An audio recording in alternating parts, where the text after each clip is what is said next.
Welcome to the Flymen Fishing Show, where we talk fly fishing, fly tying, and everything in between. I'm your host, Scotty Davis. Well, our guest today is a world-renowned White River guide, a journalist, the spiritual leader of Daly's Ozark Anglers, the Tasmanian devil himself, Mr. Steve Daly. Good morning, sir. Hey, how you doing? That's a Good, big man. build-up. I'm not sure I can live up to that stuff. I'm sure you could. I don't think so. Well, for starters, I'll say it's Daly's Ozark Fly Fisher, not the Ozark Angler. Oh, yeah, that's right. It's the Ozark Angler. There you go. So you're sitting right in the middle of a blizzard, huh? Yeah, bloody Arkansas. If I'd known this was going to happen, I'd have stayed in somewhere warm in Australia, Yeah. Hey, man, we outlawed temperatures under 32 degrees F years ago. I know, that's crazy. And you think it's going to stick around for a good bit, huh? Whole week. Yeah, this the Snowmageddon of 2021. Excuse me, the Snowmageddon of 2021 has been particularly brutal. And I mean, okay, it's Arkansas. It's not that cold. But yesterday, the high temp, I think, was 12 degrees. Oh, man. That's not good. That's fly tying temperatures. Fly tying, yeah. I saw one drift boat. I was actually out. I took the child bride out and we went taking photos yesterday afternoon. And really before the snow hit. And there's some poor bugger rowing a drift boat down the river in 12 degrees. Oh, probably just to say he did it. Probably. I don't know. That's like, I hope they bit. You'd have to do something worthwhile. Or the whiskey flask was deep. I know, right? At least that won't freeze. Yeah. But, hey, hopefully we'll be out of this in a week and back fishing. It's what you get in wintertime. Otherwise, I'd live in Florida or Charleston or somewhere. Well, last, I guess 2 Februaries ago, we got a really bad winter storm right about this same time. And it was, I think, 7 inches deep at our house. Yeah. I think we're probably somewhere 6 to 12, but it's not going to last super long, Yeah. It's Arkansas. You're right. The state of South Carolina wasn't prepared. We have 2 snowplows in the whole state. So we had to borrow snowplows from as far as Tennessee just to try to get the ice off the road. And wow. It sucked. Yeah, well, they just polish it here to a fine sheen. So, so you slide a little better. Yeah, exactly. Yeah. So I guess the last time I saw you was the Texas Fly Fishing and Beer Festival. Yeah, and that's back up. That's back on the schedule. I'm sure you guys. I'm not sure if you guys are going to make it over. It's one of the few events that's happening COVID-wise. Yeah. We've lost so much with this stuff, but we get to fish. So right. There is that. We don't get to. We will be attending the show. I'm actually guiding that weekend, but Tad Foray, our illustrious assistant manager, is doing the job for us. He's good man. Yeah, I talked to him a good bit. Yeah, he's good people. Yeah. And comes from married into a very fishy family. His father-in-law he married actually another of my former employees, Mackenzie Hayder, who's Dwayne Hayder's daughter. And Mackenzie's marvelous. So I delight in telling Tad that, we really wanted Mackenzie and he's second choice. He's really good value, as you know. Yeah. I shouldn't be so mean. So how long have you been guiding on the White River? Oh, I think the first trip on the uppermost tailwater was like 2004. I'm getting old, man. It doesn't seem like that long ago. You do the math. 2004. I mean, then I moved to this part of the world in 2007. If you want to do anything, go and play in the biggest pool you can. And in this area, with a wife and 3 stepkids, Arkansas was our base, and you want to play below Bull Shoals and Bull Shoals, Cotter, Buffalo Shoal, Norfolk tailwater. It's an incredible fishery. It's been fishing pretty well this winter. It's been a little tough this winter. Yeah. Stuff comes on, and one of those things is what we mentioned before: fishing pressure. We've all been overrun. We've all been swamped by people coming and fishing, and fishing pressure creates its own problems. So you go out and you do what we do, which is figure out the puzzle. That's why we're in fly fishing, man. If it was easy, we'd be doing something else. Right. True. Yeah. because that's the whole part of the name of this game is that, well, for me at least, it's that split second between have I convinced him to eat and then figuring out whether he's actually eaten the fly. And it doesn't matter whether it's a screamer, whether it's a dry fly. You know, bobber fishing, it's bobber goes under. Do you get a fish or was it a rock? I'm not so much of a bobber fisherman really, but you come down to these things, and that's why we do what we do. Yeah.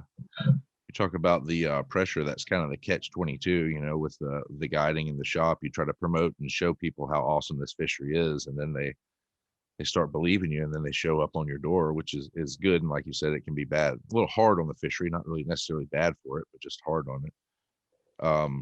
That's probably one of the big questions. And you mentioned I'm a journalist. I still write for Australia and New Zealand's finest fly fishing magazine. It's like a little hairs in the back of my neck stand up every time I say I write for them, because it's, even after this time, it's such a cool magazine. If anyone has, probably half the audience will never have seen flylife.com.au, but it is just a phenomenal magazine run by a bunch of really good people. And I consider myself lucky to have a gig with them. Very cool. So you write US based articles for the, I do different things, but I have a column every issue that started off as a new gear column. So, you know, this new reel, that new reel, but it's kind of evolved now into a social study of fly fishing, right? The weirdness that we all have, because I mean, fly fishers, we're all the guys standing in the kitchen, right, at a party, not hanging out with the cool people. We're the ones in the kitchen talking about Star Wars and shit. You know, we are weird in our own way, and I love that. I love that we're weird and we're different, and we can go and I look at some of those things, and plus then issues of fisheries management and environment and why we do what we do, and you know, mix it in with plus what all the new cool stuff is. Yeah. But what I was writing about was that one of the issues we have is, and this doesn't matter, it's exposing itself in the US, that we are, with so many more people coming back to fly fishing in 2020, and we love them for that. But you know what? We don't really have the facilities to cater to it in a lot of ways. And that's why you're starting to see articles coming out about people taking over rivers and car parks being full and so on. We just don't have the number of facilities, and we got to spread them out. We got to figure out how to, if we're going to keep all these people, we got to figure out how to get them on the water, help them fish. And it might mean things like more roads, more car parks, which some of the things which sound terrible, right? I don't want more car parks near my river, but you need to give people places to fish, man, you know? Right. And that's one of the issues we're going to have to turn around and face, because we've always had, as long as I've been in this country, which is going back to 2000 now, we've always been, we want more fly fishers, we want more fly fishers. And now we got them. What are we going to do with them? And we got to give them great experiences. And, you know, it's a good point. We've got to figure out. Yeah, for sure.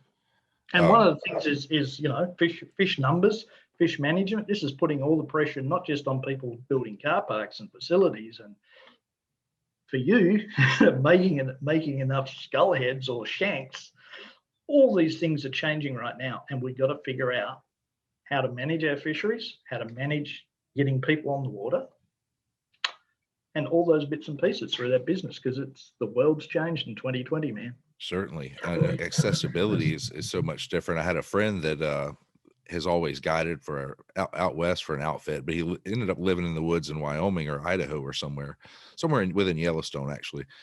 And he said nobody was there for like 2 years. He camped there all summer. Nobody's there. And he went back in 2020, the beginning of this year, to just set up his campsite. And he said he could not find a spot. There's people everywhere, and they all have Bluetooth, Wi-Fi, and they're setting up laptops and working from the riverbanks up there. They're doing their jobs from there. And he said, man, it was just, it's not what we wanted to see.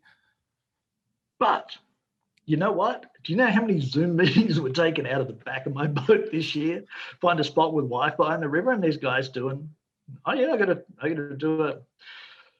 meet with this guy, and they have a bit of a conversation, or he maybe sits on the riverbank and they get to go fishing. And you know, if you're a Generation X, well, I'm probably just at the older end of Generation X. But we started fly fishing, having one of these on the river, it was like you were the Antichrist. I mean, no one wanted to hang out with you. No, we can't have phones on the river. Right.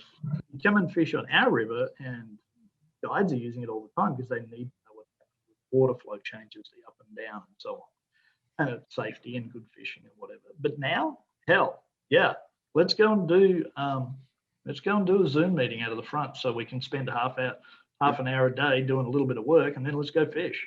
Yeah. I mean, never thought about it. Fly fishing is, oh yeah, fly fishing's not the same as it was when I started. And that's not necessarily always a bad thing, but you know, we all have a hard time adjusting to change as we get older. True. So the stream, we're talking about everything getting canceled. You canceled the Streamer Love Fest this year, right? Yeah, it kind of sucked, but you know, putting 300 well hydrated, let me put it that way, well hydrated fly fishers in a fly shop, even one the size of ours, is probably not your smart play in the middle of winter. So, and to be perfectly honest, people weren't traveling. I mean, you know, we had a lot of our tires who weren't going to be able to, who were like, nah, I don't feel safe for my family, I'm not going to come. And that's cool. So, and we looked at doing something with a Zoom meeting, and no one really wanted to play with that either, because it kind of, the whole thing was, the genius, if you like, of the Streamer Love Fest was that you got to go, if you came along, you got to hang out and talk and have a beer with, or a pulled pork sandwich or whatever, with Kelly Gallup, with Mike Schmidt, with Rich Strollers, with Blaine Chocolate, with all these people, Chad Johnson, Alex Lafkes, all these guys that were really well known. You got to go and hang out and talk your passion with this. It was never a fly tying event. Fly tying is just the sideline to get us all there, and it basically is it's kind of like having background music, right? The real one was that you could walk up to Gallup and, you know, talk flies with him, because he's just another person. That's what all the tires love about it. Like, Kelly supported that event for years, and he's kept telling me that there's no other event like it, because if you're in the streamer game, the only people there the only people in Connery in February are streamer addicts, and that's what it's at the heart of that event. And I loved it, and I hated having to cancel it, but you know, we'll be back. Yeah, bigger and better next year. Maybe I'll have a band next year. Got some reverb or something. When are you planning on? You going to do it next year? You going to do it maybe the end of this year? No, 2022. Yeah, will be January 2022. I'd tell you the date, but I'd have to go and look around on my screen. How long have y'all been doing that? 2013, and it's just started off as we had a bunch of buddies coming in, Brad Bowen and Nick. Brad's a wonderful misfit. Yeah, well, it was a whole bunch of crew of us that were looking to go fishing. Yeah, and Nick Granata was the name I was looking for, and he's seriously good people too. And Willen and Porter and, you know, a bunch of these guys. And I was like, well, they're coming to fish with us we're taking them fishing for nothing. How can we get some work out of them? So we put on a little event at the fly shop, and we got over 100 people and grown from there. And it's been a great money spinner for, you know, various river projects, and we've raised money, and we've, you know, most importantly, we've just had a good time. That's what it comes down to. It was, if you want to put on a good party, you get the Australian to organise it. And that's an all weekend event? Yeah, we've had various things. Really, the core sessions and the evening session. But what it gave people was, and the funny part is that inevitably the fishing is not great on that weekend. But you have one weekend that you pick out, and people would come for it, and they'd come for a few days. And the Saturday night event is really the high point. But then people get to fish around and get to hang out with, see friends, and people come from all over. Hell, we had Canadians driving in for it. That's great. Yeah, dragging a drift boat. Of course. So the streamer fishing is good all winter, or is it a year-round fishery in the white? Or It's a year-round fishery, really. You know, what the white is all driven by water flows, right? It's a dam. It's a southeast tailwater, and our tailwater is purely driven on hydroelectric demand. So when it's hot or when it's really cold, they generate a lot. And when they've got plenty of water, and we've had plenty of water the last couple of years, right? Flood control. Sometime if you want to go and Google the 1927 flood and look up Potter, it's incredible. Part of the town was under. And that was the great floods that they had before they put in the dam system. So now we have the dam system, releases water, and that's what drives the fishing. Anytime we have high, relatively consistent water, it's great. You know, it's great for streamer fishing. It's great for hopper fishing. You know, some of our other feature highlights, like our caddis hatch, you want low flows. But the hopper fishing is great, and so is the streamer fishing all year. Sorry, come back on high water. You get high water in the summer. We've caught some great fish in summer, you know, because that's one of the other times. But the reason everyone gravitates to winter is you can plan 9 months out and say, I'm going to be in Cotter and I've got a good chance of getting water this weekend. Okay. And that's about the only time we can predict, because our water flows are not, there's no normal, there's no standard. It's up and down like a bride's nightie. all driven by demand. Driven by demand and flood control, you know. And sometimes we think it's the, you know, some fly fishers generally don't agree with half the decisions that get made, and, you know, because if you want to wade one weekend, well, it's probably running too much. And if you want to streamer fish one weekend in spring and fall, when the water supplies are generally lower, the water flows are generally lower, you know, you may get screwed the other way. You may not have enough water to go streamer fishing, but you can't tell. And you can only tell days out. It's one of the handicaps to our fishery, but it makes up for it on the other end. It's also one of the things that makes it really hard to guide if you don't know it well, you know. Yeah. Spending time here really helps. So I guess that's what throws you off, isn't it? Huh? Sorry. And like, I'm talking an 8-foot rise and fall. Yeah. And that might happen today.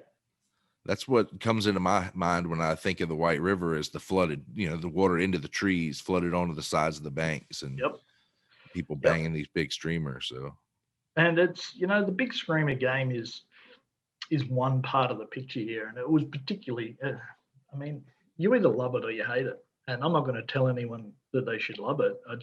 I love it, and I'm a dry fly guy. Right. I like seeing the visual. Okay. So I love watching that head coming out of the surface, taking a hopper, taking a caddis. Like our caddis hatch here is, don't tell anyone, Scotty. If you want some dry fly fishing, come and talk to me later. But for me, it is all about seeing that fish come and eat. And if I watch that streamer come back, work it past a log, work it off a ledge, and see that big brown come up and eat it, yeah, it floats my boat. And as I said, you either love it or you hate it, and that's the work in between those moments. Yeah, that's fly fishing, though.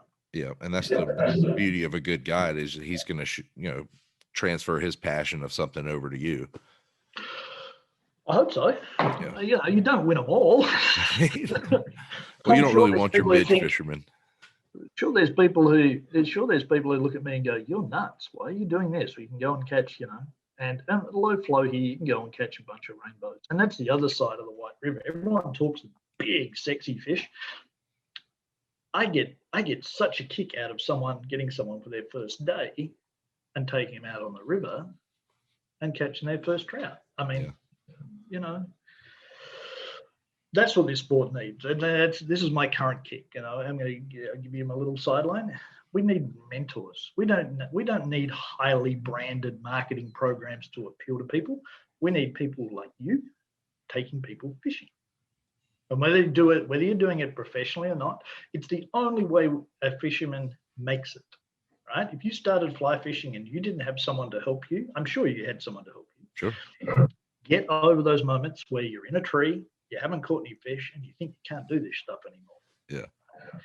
And do you remember when you first started? I'm sure everyone else has it. Am I doing this the right way?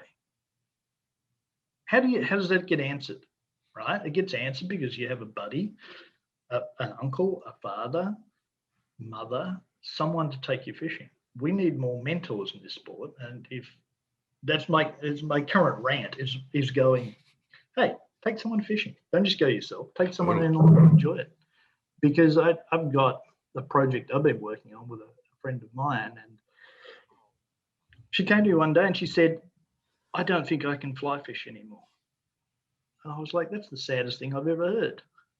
She'd lost all total confidence. I can't do it. I'm no good at it. And I was like, yes, you are. You're one of the most passionate people I know. You drive 6 hours to come back here and fish. Let's go fishing. And we did. We went out and caught a bunch of fish. And we went out.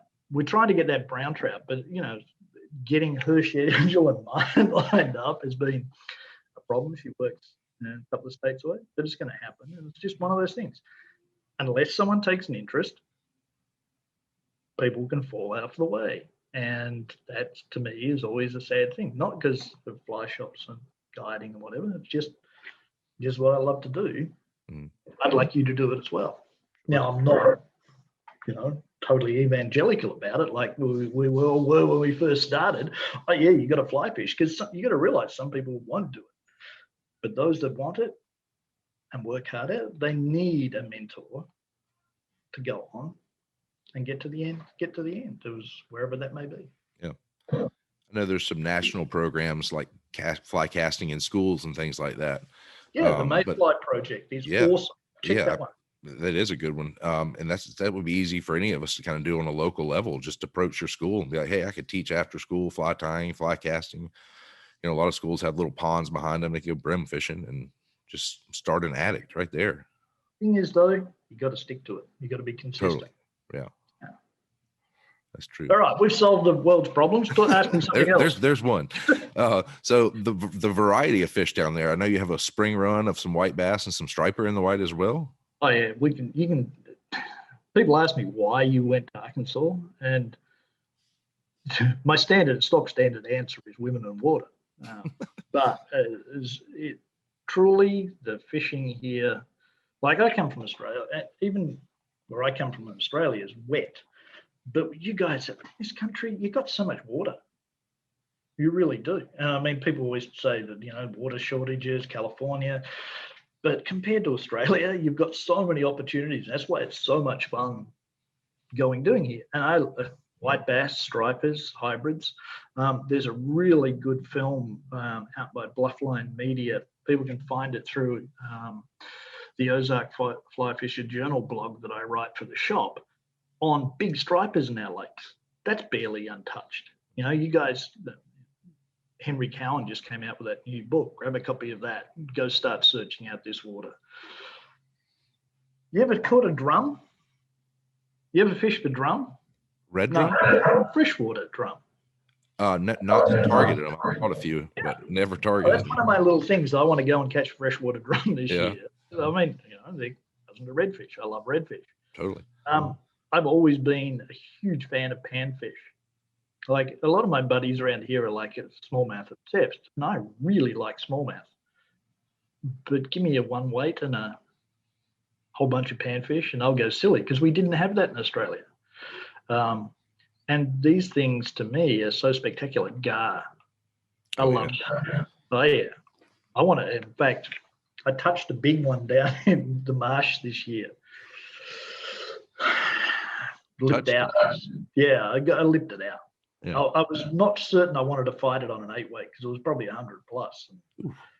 My buddy Gabe Lemon, who was with us, he got one the next day and fought it to the boat.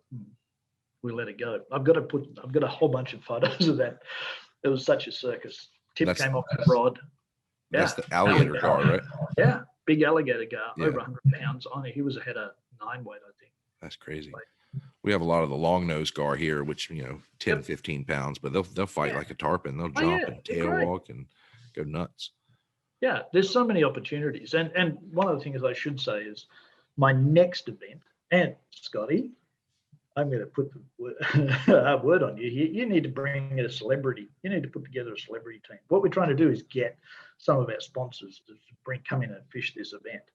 We have a 24-hour event in summer that doesn't matter. It doesn't matter the size of the fish. Doesn't matter how many fish you catch. You have to get one of as many species you can. And we've got 33 species available in the area. And that's not, we're not talking chubs and minnows. We're talking game fish. And you got to see where you can get them. And no one's got 20 yet in the 2 years we've run it. And it's called the All Species Odyssey. And I kind of saw the idea being run in Colorado, and we just tweaked it for our own conditions. And it's been a hoot, both events. It's like circuses, you know. It's a total cluster because we've had some great fishermen get really unstuck trying to do this because you don't. Everyone thinks about size and whatever. Now you just got to go get them, and you got to find, you know, hell, it could be this long. And down the track, if people get better and better at this, we might start upping the sizes. But right now, it's like open slather, pick one. And we have a bunch of great prizes. And again, it's all in the name of total silliness and fun. And one of the things we've been doing, because I think we had 30 odd teams this year. Oh, wow. Like, it's starting to grow. And we've only done it for 2 years, is to get some celebrity teams in there as well. And just make this much more a social event. We're going to be opening it out, kind of little love festy, you know, have a party as well. Yeah. But we need to shake off some of the COVID stuff first. Anyway, come and fish it. Oh, I'd love to. What are some of the wilder catches from that? We've had, okay, so we didn't have paddlefish on there because they're supposed to be snagged. But the first year, someone got a paddlefish to the boat, and it was like 5.5 feet long. We've had,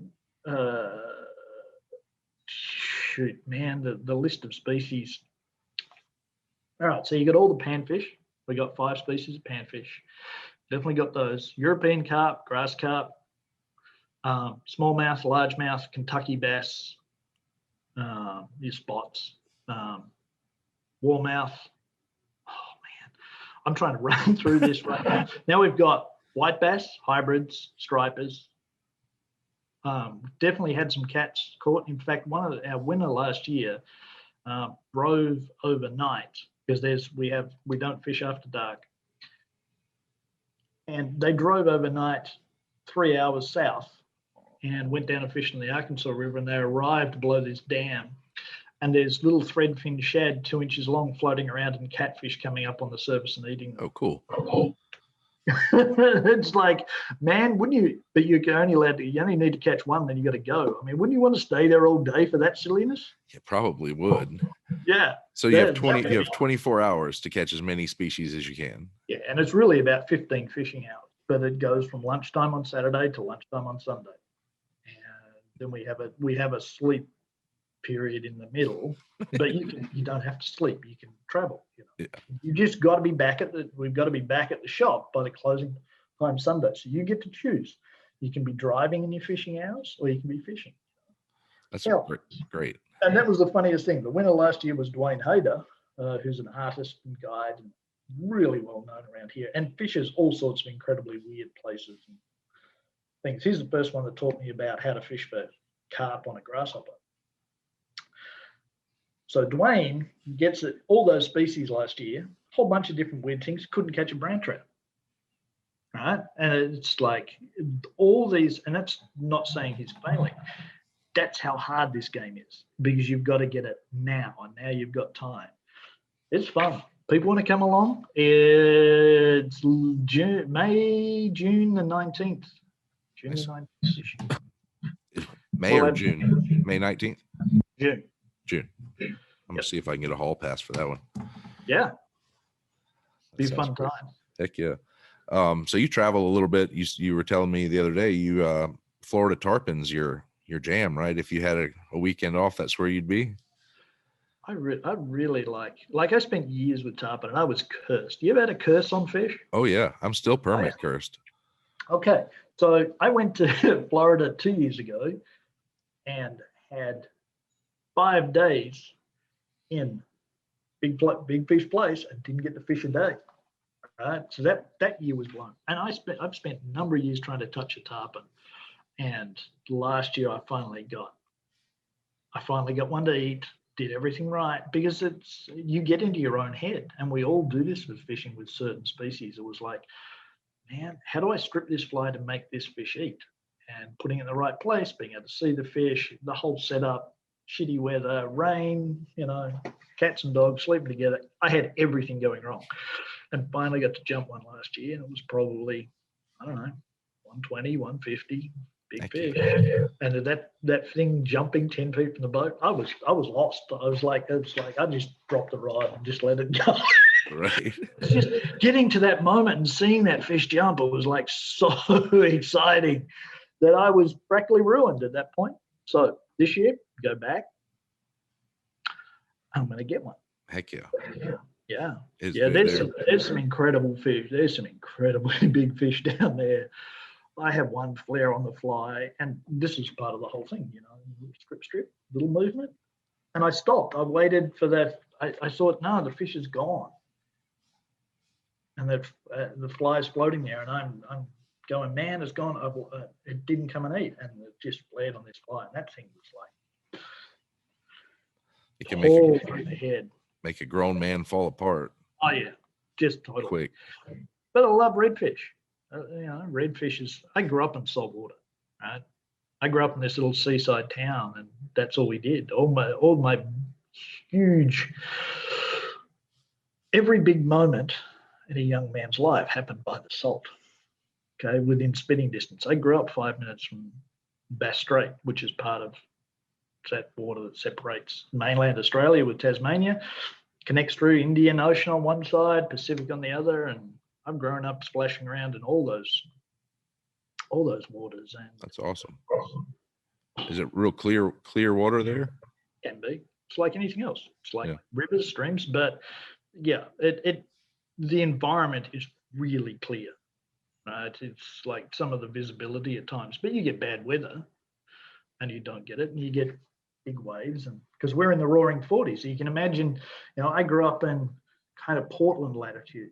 So if you look, like James Prosick wrote the book on the 40s of the trout latitudes, and you look at that strip, it's the same in the southern hemisphere. Tasmania, which is the first place the trout were introduced outside their native range, I've got to say. Leave New Zealand. Tasmania is much cooler. Then you get all the Kiwis and the sheep molesters, and then you go across, and it's I shouldn't say that about the Kiwis. I've got a lot of great friends in New Zealand. We poke fun at them a little bit. But if you look at those trout latitudes, it goes straight through South America as well. And the same thing in the Northern Hemisphere. It's Michigan, it's Yellowstone, it's Portland, it's the Catskills. They're all in that 40s. That, through an accident birth, is where I grew up. And didn't fish for trout. I fished in saltwater all the time. Yeah, I probably would too in that environment. How far were the trout streams from the coast? Oh, right there. Oh, really? In fact, I used to go hunting rabbits along the banks of one of them, the Mersey River. And we used to fish. I caught my first trout at 10 years old in the salt. There's sea run brown trout down there. Again, some really big sea run brown trout down there. And unlike Terra del Fuego or some of the other places, it sounds more like the cutthroat,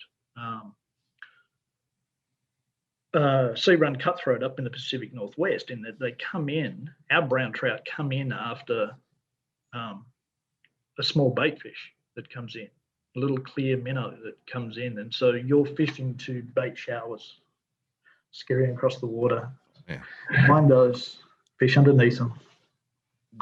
Really good fun. Do you still get back over there to fish? I wish. Yeah. No. People have asked me how many warrants are there, because I have never been back. But it's like just life. Yeah. I'd love to go back, and COVID, one of them, I can't go back right now. I mean, every time I get in a position that,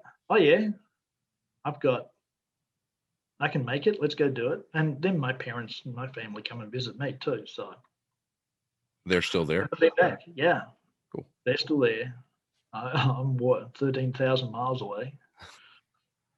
And yeah, it's been a long time. I need to go back. I need meat pie. Aussie rules again. Australian rules football. There you go. Meat pie, decent bloody beer. They tell me my accent's slipping. I'm sounding less and less Australian as it goes. It's pretty solid. not the people that known me for a long time. I had some friends I met them in Vegas a few years ago at a show, and they said, "You sound like Steve Daly putting on an American accent." And I was like, I got to be understood.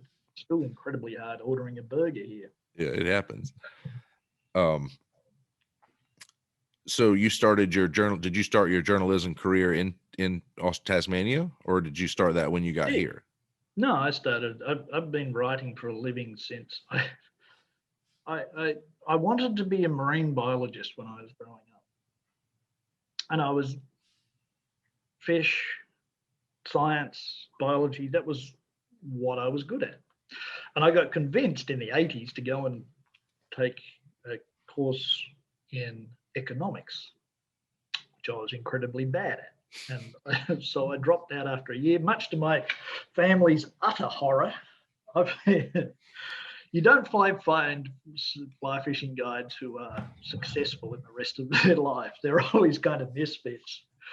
We are people that don't fit in elsewhere. So I went and did that, and I fell into, I had a buddy that worked in a small newspaper, in a small but really high quality newspaper in the Launceston, Tasmania, called The Examiner. And yeah, I got my training there, and it wasn't college training. It was go and do it, and if you fail, you're fired. You know, it was like you sink or swim, and it was the old way of doing it.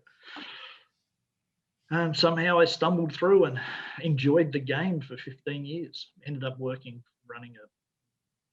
the political bureau, fly fishing bureau, running the political bureau for the state's biggest newspaper, and did that for 100 years. And you know, that was where the big game was. And if you get into journalism in Australia as a male, that probably everyone thinks you're going to do sport. Well, politics was the biggest game, and it was competitive between all the media outlets, and then finding out what they don't want you to know. Of course, journalism's got a different twist on it these days, but we're not going to go down that path. Yeah. But I will say, that was what led me to, or through a buddy, into fly fishing when it grabbed me really hard. And I still remember taking my fishing gear on a trip to a press conference with a major press conference, which was going to be the next day, and stopped off and red spinner hatch, like big red mayflies. The Macquarie River. Had a splendid afternoon skiving off from work and playing hooky and going chasing mayflies while I was still a journalist. Working. Yeah, sure. So when you came to the U.S., did you do the same thing? Were you working at newspapers? You immediately start with the fly fishing writing? I was starting with the fly fishing writing. I was working and wanting to do. I picked up enough outlets. I came for a holiday, but it was going to be a working holiday, and I was basically a foreign correspondent for trout, and that's what I did. I worked for Australian magazines and newspapers, and wrote about fly fishing and wrote about other things. And September 11 was one of those in 2001. Just different things that would try and make money, but I wasn't really trying that hard. And then my ex-wife and I, I was living with her when I moved over here, and it's kind of that point where I needed to go to work again. And so I tried to get a job back in newspapers, and they offered me $8 an hour and evenings and weekends. And I said, screw that, I'll go fishing, and got a job in a fishing store and the Beaver Dam store, and started guiding. And I actually made more money doing that than I did in journalism. So I would have done in journalism, and it was kind of, that was what pushed me down to actually do it, because I said I'd never guide. That was there where you started. Yep. Started guiding. I'd had offers to go and, like everyone else, go and, hey, come and guide for me in Alaska, or I'd talked seriously about a lodge in Idaho, when I'd got my green card about going working there on the Henry's Fork, but I would have been 16th guide, and it was like, man, my ex-wife made more money than I did, way more money than I did at that time. So it was like, okay, that's not a great move for both of us. And who wants to live on the side of that west slope of Yellowstone all winter? Yeah. Yeah, you think you got it bad there today. Yeah. This is like a pit, nothing. Yeah. Still coming down pretty good out there, Scotty. Is it? Yep. I guess it's coming my way. Yeah. It stinks. But it comes, all this is like, I just like teaching people, And that's the fun part of it. If you get into this game, you got to like people. And I would joke that I don't like people. I don't like people in big groups altogether. That's when we're like that, it's like we get a little territorial for space and attention and all those things. But you know what? Spending time with people in a boat with someone new regularly, you either love to do that or you don't. And it's amazing the amount of people that aren't good at that. But that's what makes a difference between someone who does it for a couple of years or you spend all your life wanting to take people fishing. Yeah. I know when I was a guide, one of the ladies I used to take was Penny Paps. She's one of your neighbors, I believe. That's a diehard woman there. Oh yeah. You still see her? I haven't seen her in a while, actually, COVID wise, and I think she retired. And she's like just fishing too. She runs her own drift boat. Penny's really good people. She speaks highly of you too, buddy. she's diehard. Yeah, that's the thing. If you come into this and you make those relationships, it's like having. I've said before that this is like. It's like a big family reunion. Your client list, you see them once a year, right? Maybe. Some of them a few bit more, but it's like this family reunion. Some of them, they've all got their quirks. There's that weird uncle that, drinks too much. And then there's the, maiden aunt who wants you, I'll be on the straight and narrow, don't you? They all have their foibles and quirks. But the trick to it is you love them all. There's always something interesting that they have going on in their lives, and you get to share part of that for a day or so, And I don't think you get into guiding to make the money. I think, like you said, it's the relationships and how your life is run. You're going to end up being the richest guy But well, haven't you always got these questions too? Hey, how do you get to be a guide? And it's not about fishing. It's not about how good a fisherman you are. That's kind of secondary. You have to be able to do that, or you're not going to play. But really, it's about the people, and how you deal with those, and can you make them feel like you're their fishing buddy, because that's what you are for a day. And I've had. You want great guide stories? They said you wanted a couple of stories. Yeah, love them. I had this couple, and I turned up at the boat ramp, and I had a run of them at this time. And there was several other things that were similar, but I turned up at the boat ramp, and the wife's pulled me aside, and she said, "My husband's got advanced Alzheimer's. I hope you can take care of that." And I was like, "Well, what does he need?" And she said, "Oh, well, he can still fish, but sometimes he'll get lost, right?" And it was fine. He was cool. But what he did was take a lot of photos. And, there's someone, if you're getting older in this day and age, my grandfather spent years of his life worried he would lose his faculties. So you have some empathy there for that guy. And we caught fish and we had a great time. And then the wife opened up to me after lunch. We'd become friends and had lunch, caught a bunch of fish, had a good time. She opens up and she's got stage 4 breast cancer. How do you go through life doing that? And there was that was so I just reach down. It's like, God, how are you guys coping? You know, and to be allowed into people's lives like that, to get that moment with them, that may or may not have been, I haven't seen them since, that may or may not have been their last happy moment together. You don't know. But to be able to share that, and I've done other trips for late stage cancer patients. I'm sure you probably have too. And there's guides all over the country. And, you know, people want to know the stories about people putting flies in trees and stabbing guides in the finger and all that stupid stuff. That's not what it's about. Moments like that, you know, you can share that afternoon, the rest of the afternoon. We fished and we caught fish, and it was really funny because we had a 50 boat bait fishing trip coming down on us. But, you know, being able to spend that time with those people, that's kind of what's much more important. Sharing those moments, you know. Yeah. And it doesn't matter. I mean, it's these days we're seeing mothers, and I took a mother and son out last year. You know, first time they get to fish together, and they hadn't caught many fish, and we caught a bunch of fish, and we just had a good time. And just sharing that bond and that connection, that's what we're lucky to do. That's why this job is the coolest job in the world. It's phenomenal because you get to make people smile. I had 15 years of a journalist pissing people off. All right, if I'd done my job, everyone was grumpy at me. Now I get to make people smile for a day.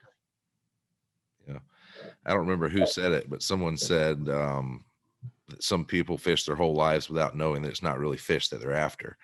Yeah. And like you said, it's those connections with people that are so important. Yeah. I mean, I've always said I'm like an observer of human nature. That's been kind of, I like figuring people, I like finding out about people, like curiosity. I'm a nosy bugger too. I'll ask all the tough good questions. But it's like that's what guiding's about. And yep, a whole bunch of people can show you how to use a rod, but you know. So I've never fished there. When's the best time to fish if I wanted to come fish big streamers? Oh, it depends. Okay, so you want to ask 19th? What is coming to fish?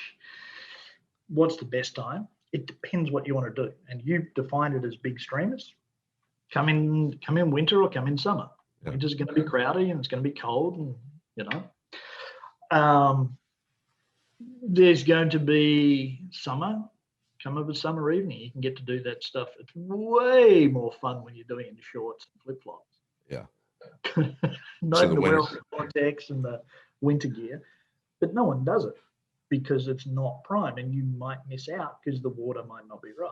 But right. You get the thing about the White River is always have a backup plan. Don't come here going, I'm only going to throw dry flows caddis fries. You might go home in tears. You adapt to the water and go and figure it out. And you might not even know until morning can be different to afternoon. They'll throw different things at you. Water can change. But just to give you the quick run through, like spring, caddis, phenomenal. Caddis hatches is the easiest way for most people to come here and connect with a trophy brown, like fish of a lifetime. And it's relatively simple. All we need is the right water flows, and you're fishing, a couple of caddis nymphs, drop a 2-fly rig, be in the right place. You guys are going to put you in the right place. Great time. The dry fly fishing is relatively untapped, and can be spectacular. It's going to be really good fun if you like to dry fly fish. And you can go on a headhunt brown trout. Go and pick them off. Summertime, lots of nymphing along the banks, and then by July, hoppers. Patch rubber legs along the banks here is a pretty good bet to go and get brown trout in those off times, right? But then you'll get we get that really good terrestrial fall, that will yield some really good fish. But it's, again, how good a year, it depends what that water flow is. The water flow is fluctuating up and down, not so good. Water flow is consistent, odds on those fish just sit up on the bank and they're as happy as Larry. They'll eat. And then we have a bunch of rainbow fishing. right? And again, how you're doing that all depends on the water flow. Shad kill. We're expecting a big shad kill out of all this cold weather. But we had one of the best ones last year in hot weather too, in August. That was, September. That was sensational for 36 hours. And they get washed out of the dam. Yeah, they get a temperature shock, just like your kids bring home a goldfish from Walmart or from the county fair, put it in the wrong. Don't temper the water. Fish goes belly up. They get sucked through the dam in the lake. Come out. Yeah, we had one of the standard rigs here when the shad are on top, because they can be anywhere through the water column, like a wiggle minnow, big foam pattern on top with the surface, and then a dropper fly underneath. And I think twice we had fish on both flies. Right, the bottom flies got eaten, it's towing around the wiggle minnow, and another fish has come and eaten us. Just insane for 36 hours. We didn't land them, but I know another boat did. That landed too? Yeah, twice. Wow. Like, it was crazy. It was so good. And, big rainbows, 26, 27 inches. Silliness. But you can't go and predict that. That's just something that comes out of, it's when the fishing gods reach down and put that little shiny star on your forehead. Some days you don't fish enough and you earn those days, don't you? Yeah. Time on the water. Yeah, buddy. Well, man, it's good to see you. Well, it's probably better to hear me than to see me. I've always said I had a great head for radio. Yeah. It's not bad. Need to come visit out here once everything cools off and calms down. Yeah, that'd be nice. I got to dig my way out of the driveway so far, but Yeah, I mean, you can't get out of your house right now, right? Oh, I've got to walk. Yeah, we've got a 180-degree bend with a 14% grade in the middle of it. So no, I'm not driving on that. No, sir. Snow. Yeah. That's crazy. Well, good fun, Scotty. Thanks, man. I appreciate it. Yeah. Yep. Good luck with it. Yes, sir. Thank you. See you. Cheers, buddy.